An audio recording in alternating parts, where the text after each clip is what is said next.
Alright, so let's actually get into the application and start learning some stuff. So the Procreate course exercise I've provided as part of the course. You guys can download that and import it. Hopefully you've imported it by now, but if you haven't, I'll wait. You can pause it.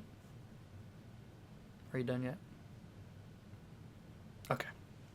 So I'm going to click on Procreate course exercise, and we'll get into actually how I went about creating this in a lesson here in a little bit. But I want to go over the tools first and sort of get into some of the things you'll be working with Procreate. So I'm going to start over here on the right side, and we're going to start with the color picker. So there are different modes of the color picker you can choose from. Now I've got mine set to classic, which sets it up the way you're seeing now.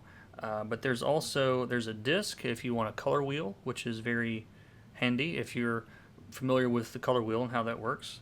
There's also just value sliders. I do know people that work just by choosing colors with the sliders.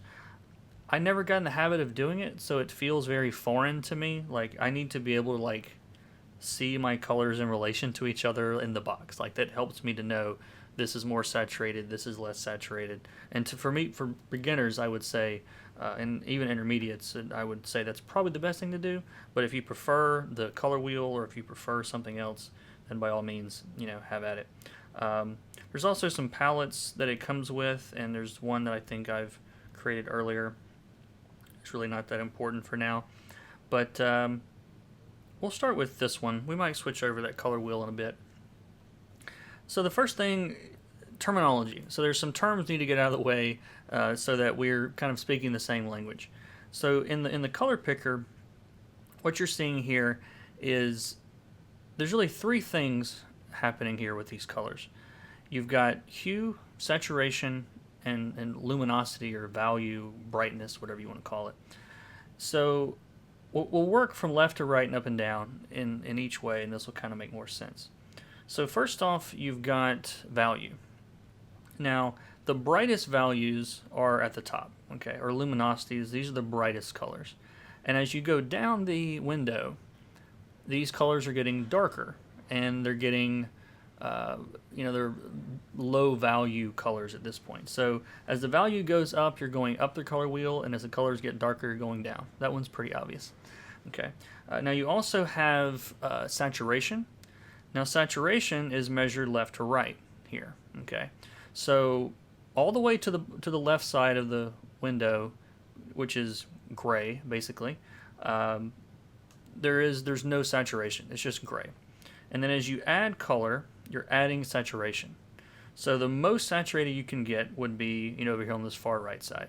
So if you hear me talking about saturation, that's what I'm talking about. Then you've got your hue. Now, hue is on the slider bar here, okay? And actually, these three bars here kind of illustrate the different hue, saturation, and then value, okay? So that's really is the easiest way to think about it, is think about those bars, okay? So hue is, when I say that the sky is blue, that's what most people consider to be a hue, is what color the color is, if that makes sense. So, the hue of the grass is green, probably, It's cold and dead right now, but usually green. So that's important to know. Hue, saturation, you'll hear me say value a lot, but I think, Procreate actually calls it brightness, so I'll try to remember to call it brightness, because they're kind of interchangeable for the most part. Now, the other thing that you can do in the color picker is you can save colors. Now, I've saved a few here, but if there's a particular color you like to use for certain things, you can just, once you've got it selected, just hold down there in the palette section there and hit set, and it'll save that color for you. So you can always go back and grab that color. I did this for, I think it was some shadow colors that I was using on a project, and so I saved them here so I could reuse those same colors, from, in my case, it was a comic, so it was like page to page. So it helped me be consistent, The other thing that happens here with the color wheel or the color picker is a feature Procreate calls color drop. Now we're just going to touch on the basics of color drop, but it does some pretty cool stuff.